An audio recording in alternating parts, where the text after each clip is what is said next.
Electric is now Creta. A very bold tagline. It might even make Mercedes-Benz say, hey, copycat much? But come on, if Mercedes-Benz can say electric now has a Maybach, Hyundai can definitely shoot for the stars with the new Creta. Because you see, in 2024, they sold a total of 187,000 Cretas. Sure, that put it in the 5th spot, but if you were to compare it to the top step of the podium, that was the Tata Punch, it was only 25,000 units behind. A 20 lakh rupee SUV going toe-to-toe with micro SUVs, hatchbacks, etc. That is definitely a big feat. So electric is now Creta. Basically Hyundai saying, if you are the EV type and you have a 20-25 lakh rupee budget, this could be your Jeon Chingu or best friend in Korean. Should your Jeon Chingu show its true colors, you would see it comes in more than just black and white. 10 shades to be precise, including this light blue, which can be had in the gloss finish that you see here or even a matte finish. Quite cool. To remind you that it's a Hyundai EV, it borrows a page from the Ioniq's pixelated design playbook. The grille and bumper especially. The headlights and taillights scream new Creta, but the slab front end instantly adds the electric vibe. And the grille-free front screams I'm guilt-free, even louder. Oh, and it's not all about style over substance. There are functional bits too, like the active flaps in the bumper that open or close depending on whether it's cooling the powertrain or improving aerodynamic efficiency. So basically, this EV BFF of yours looks handsome even when it opens its mouth. Sure, it's a bit flashy, but it definitely gives a distinction over the ICE sibling, also lets the onlookers know that you are driving the electric. This logo also doubles up as a charging flap. Fancy, right? Fancier still is this multicolored light ring around the charger. Proportions? No complaints. It's not a born EV, but the standard Creta's shape translates well to the EV. Because let's not forget, the Creta's PB platform was originally born in 2014, then evolved into the K2 platform and now adapted for this electric. So it's something like evolving from a flip phone to a multifold tablet. That explains the smaller battery packs, 42 kWh and 51.4 kWh. While there is no badge on the car to tell which pack it is equipped with, a quick peek under the floor will reveal the difference. If that battery extends all the way back to the edge of the 2600mm wheelbase, it's clearly the bigger battery. Now that battery is IP67 rated. They've even drop tested it from 16 feet. But honestly, I would have liked to see a better enclosure in that battery pack, something more professional looking. This one just looks like an aftermarket bolt-on job. But to be fair, anything thicker would have eaten into the ground clearance. Surprisingly though, the 200mm ground clearance of the Creta Electric is actually 10mm higher than the standard Creta. The Creta EV also sits 20mm taller on the brochure because the car is lifted to accommodate these batteries. Ingress and egress is going to be even easier than before, especially if you are going to be ferrying around older people. Now, 2 adults and a kid is what you want in the back seat, not more than that, because you only get 2 adjustable headrests, nothing for the center. But this has always been a comfortable place to be in, and that doesn't change with the electric. The knee room is quite good, foot space is quite nice, headroom is also quite nice, and well, the view outside of the window is also quite good. So absolutely no complaints there. The cushion angle for the rear seat has been changed, but the under-thigh support is still a bit lacking.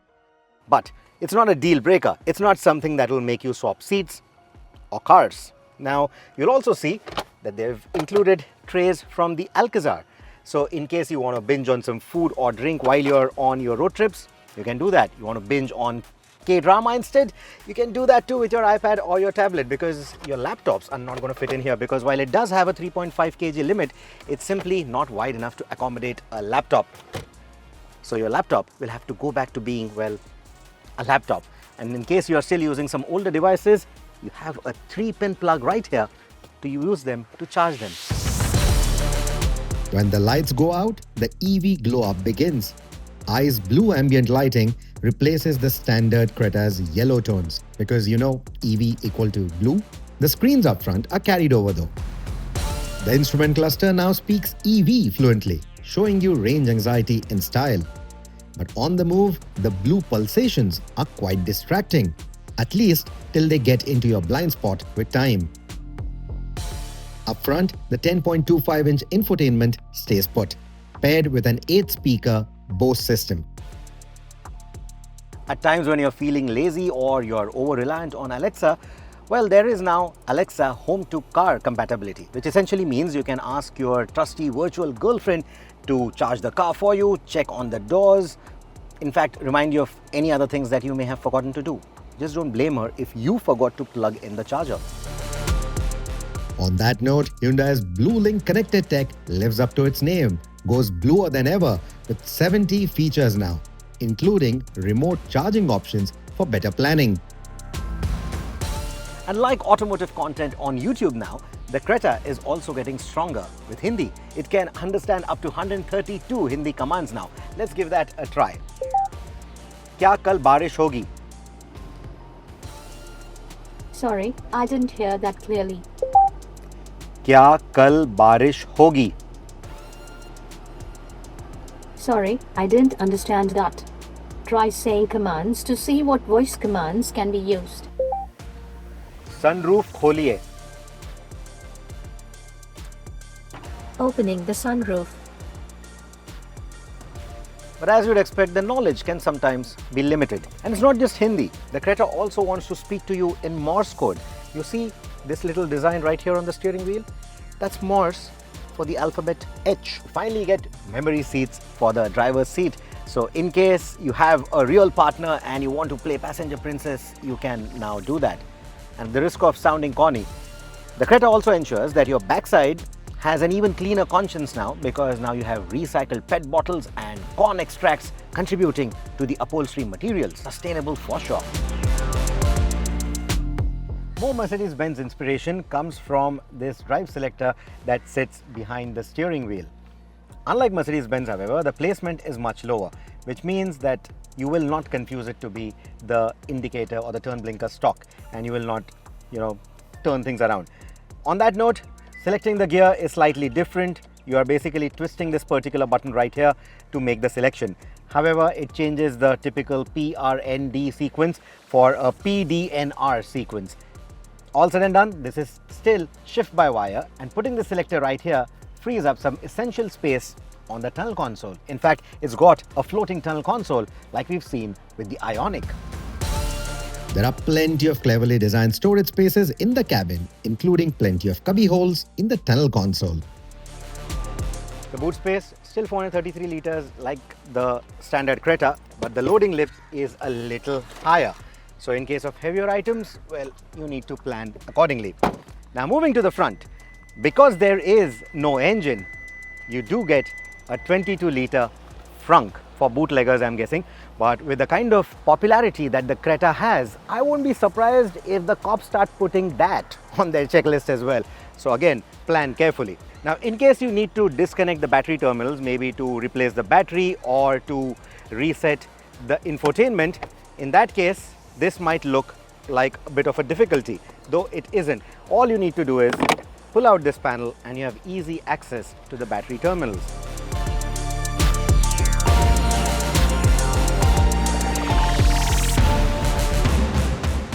Okay, let's go for a drive now, shall we?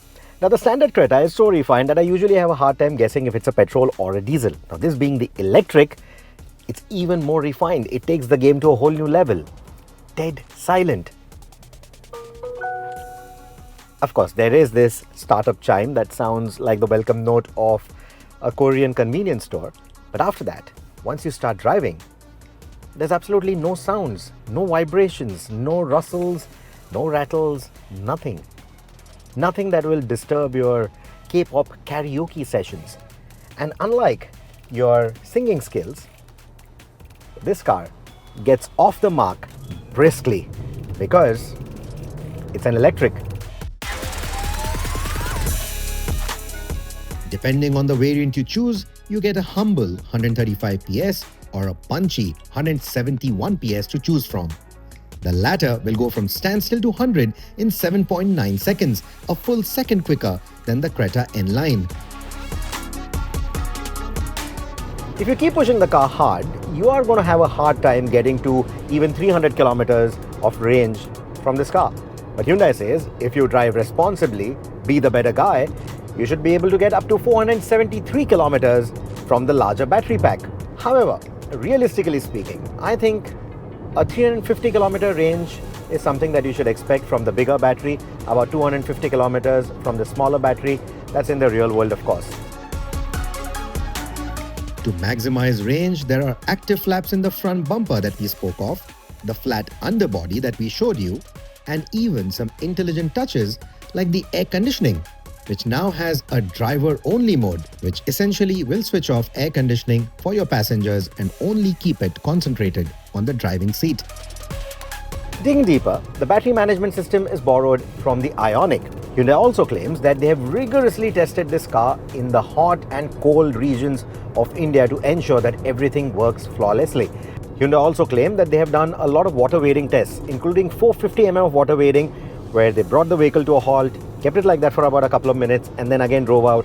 No faults, no warnings, nothing. Well, if that is true, if you're from Mumbai, if you know what the Mumbai rains are, then that should be some peace of mind. The battery supports 400 volt charging systems and features fuses that automatically disconnect the battery under high voltage fluctuations, which is pretty much all the time in India. Using a standard 30 kilowatt public fast charger, you're looking at around 2 hours to get from 10 to 80%, or 6 to 7 hours for a full charge on an 11 kilowatt slow charger. But the fast charging ceiling for the Creta EV is pretty high. As of now, the Creta Electric only supports 50 kilowatt fast charging, which should get you from 10 to 80% in about 58 minutes. Later in the year, Hyundai assures they will upgrade this to 100 kilowatt through an OTA update. And that should shave the time down to 39 minutes. Translation, you still need to plan your coffee and food breaks wisely, or at least bring along a book and pretend to enjoy the ambience of the charging station.